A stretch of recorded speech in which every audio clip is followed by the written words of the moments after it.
If someone had told me that the most beautiful gift I'd ever given my parents would almost destroy my marriage, I would have laughed. Because I thought I was doing something loving, something unforgettable. Instead, I accidentally revealed just how entitled some people can become when they see something they didn't earn. And by the time it was over, my in-laws would wish they had never stepped foot inside that house. But before I tell you how they tried to take over my parents' dream home, you need to understand why I bought it in the first place. Hello, everyone. Before we begin, if you enjoy emotional family dramas, shocking betrayals, and satisfying endings, please subscribe to the channel. My name is Sophia Bennett. I'm 36 years old. And everything I'm about to tell you happened last year. I grew up in a small town with parents who sacrificed everything for me. My father, Richard Bennett, worked 6 days a week for almost 40 years. My mother, Grace Bennett, spent her life taking care of our family. We were never rich, but we were happy, and somehow, even during difficult times, my parents always made me feel loved. When I was 16, my father sold his favorite fishing boat so I could attend a better school.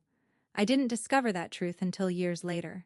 And when I asked him why he did it, he simply smiled and said, "Children are an investment, sweetheart, not an expense." I never forgot those words, because they changed me. As I got older, I promised myself something. One day, when I had the ability, I would give my parents something extraordinary, not because I owed them, because they deserved it. Thankfully, life had been kind to me. After years of hard work, I built a successful marketing company. The business grew faster than I ever imagined. By 36, I was financially comfortable. Not billionaire rich, but comfortable enough to give back to the people who gave me everything. I was also happily married to my husband, Ethan. We had been together for 8 years, and honestly, Ethan was a good man. Kind, patient, supportive. At least, that's what I believed at the time. His parents, however, were a completely different story. My mother-in-law, Linda Parker, had strong opinions about everything. And by strong opinions, I mean opinions nobody asked for. My father-in-law, Charles Parker, usually followed whatever Linda wanted. And over the years, I had learned to smile and remain polite, because peace was easier than conflict. Then came my parents' 50th wedding anniversary.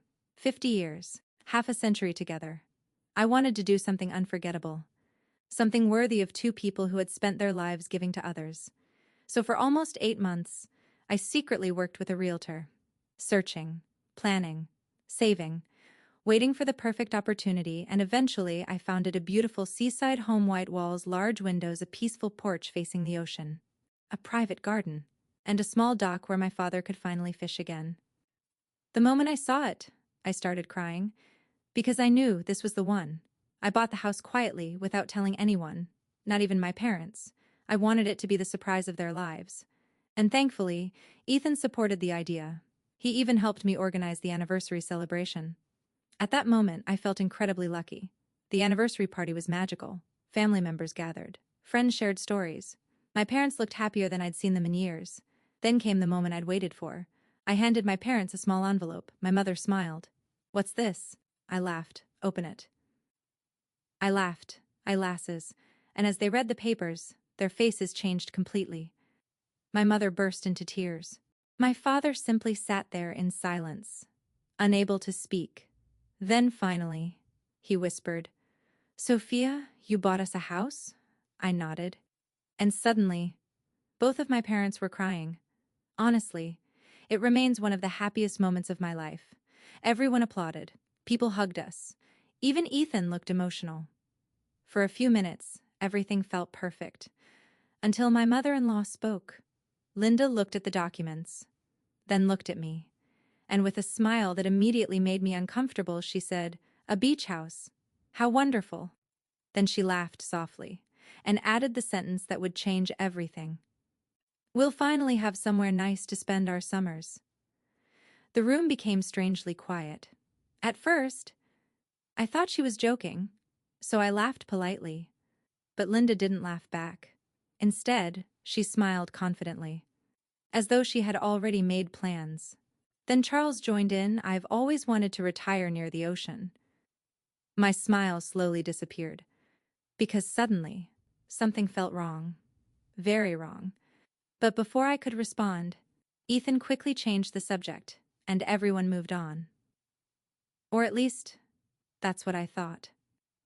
because I had absolutely no idea that my in-laws had already begun treating my parents' anniversary gift as their future vacation home. And what they did next left me completely speechless. After my mother-in-law joked about spending summers at my parents' beach house, I tried to convince myself she wasn't serious. Because honestly, who says something like that at someone else's anniversary party? Surely she was joking. Right, I wanted to believe that. I really did. But unfortunately, Linda Parker rarely joked. And within 2 weeks, I realized just how serious she actually was. One evening, my mother called me. She sounded uncomfortable, not upset, just uncomfortable, and immediately, I knew something was wrong. "Mom?" She hesitated, then quietly asked, "Sweetheart, did you tell Ethan's parents they could use the house?" I froze. "What?" There was silence. Then she softly replied, "Linda called this morning. She asked which bedroom would become hers." For several seconds, I couldn't even speak, because surely I misunderstood. Surely nobody would do something that ridiculous. But then Mom continued. She also asked if we planned to leave during July because they wanted privacy. Privacy in my parents' house, the house I bought specifically for them. My hands started shaking. I immediately called Ethan. At first, he looked confused. But when I explained what had happened, he sighed. Not angrily, not shocked, almost tired. And honestly, that worried me even more. Because people don't sigh like that when they're hearing something unbelievable. They sigh when they've already heard it before. I looked at him. "Ethan, did you know about this?" He hesitated. And that hesitation said everything. Finally, he admitted, "Mom mentioned spending a few weekends there." "A few weekends?" I stared at him. "Why didn't you tell me?" He rubbed his forehead. "Because I thought she'd forget." Forget. This wasn't forgetting. This was planning. And suddenly, for the first time in our marriage, I felt completely alone. A few days later, things became even stranger. My father called me laughing. Not because something was funny, because he was uncomfortable. "Dad?" He chuckled awkwardly. "You won't believe this." Apparently, Linda had already started sending furniture ideas, curtains, patio decorations, kitchen upgrades, and according to her messages, she referred to one of the guest rooms as our room. Our room. I nearly dropped my phone, but the biggest shock came 3 days later. I was visiting my parents when my mother opened the mailbox. Inside was an envelope, addressed to Linda and Charles Parker. At my parents' beach house address. I stared at the envelope, my mother stared at me, and neither of us spoke, because suddenly, everything became terrifyingly real. That evening, I drove straight to my in-laws' house. No warning, no phone call. And honestly, I had never been angry with them before, not truly angry. But that night, something inside me snapped. Linda opened the door smiling. "Oh, Sophia!" Then she noticed my expression, and her smile faded. I held up the envelope. "Why are you receiving mail at my parents' house?" For a split second, she looked nervous. But then, she smiled, actually smiled, and calmly said, "Oh, that's temporary, temporary." As though that explained anything. Then she added the sentence that made my blood boil. "Family shares, dear. Family shares." Interesting, because nobody had shared the mortgage with me, nobody shared the closing costs, nobody shared the taxes. But somehow, everyone wanted to share ownership. Then Charles entered the room and casually said, "We thought it made sense. Your parents are getting older. We'll help take care of the property, take care of it." My father was healthier than both of them. I honestly couldn't believe what I was hearing. Then Linda crossed her arms and said something I'll never forget. "Sophia, you have two families now. You shouldn't favor one over the other." There it was, the guilt, the manipulation. Because apparently, buying my parents an anniversary gift was now considered unfair. I looked directly at her and calmly asked, "Did you buy the house?" "No." "Did Ethan buy the house?" "No." "Did you contribute $1? Silence, complete silence. Then Linda's expression changed, and suddenly, she became offended. "Well, excuse me for wanting to be included." "Included?" "Included is being invited to dinner. Included is being welcomed as family. Included is not claiming someone else's bedroom." I drove home furious. But nothing prepared me for what I found when I arrived. Ethan was sitting on the couch, looking nervous. Very nervous. Then he quietly said, "There's something I need to tell you." My stomach dropped, because I instantly knew. Whatever he was about to say, I wasn't going to like it. He slowly looked up and whispered, "My parents already have keys to the beach house." Everything around me went silent. What? He lowered his eyes. I gave them copies. I stopped breathing. Because suddenly, this wasn't about assumptions anymore. They had access, real access, to my parents' home. Without my permission, without my parents' permission. And worst of all, my own husband had helped them. I couldn't even speak, because at that moment, I realized something terrifying. Just Linda's plan, Ethan had allowed it. And as I stood there staring at the man I'd trusted for 8 years, one question kept repeating inside my head. If he hid this from me, what else had he hidden? And the answer to that question would completely change our marriage. I stood there frozen, unable to believe what Ethan had just admitted.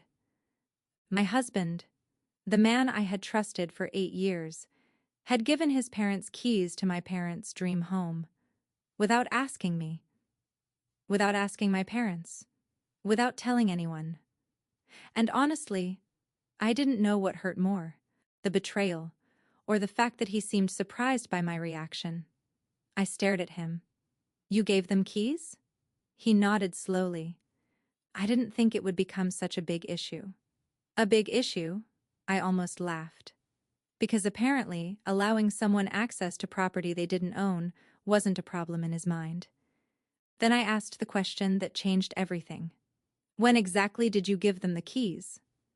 His silence answered me before his words did. "Finally," he whispered. 3 months ago.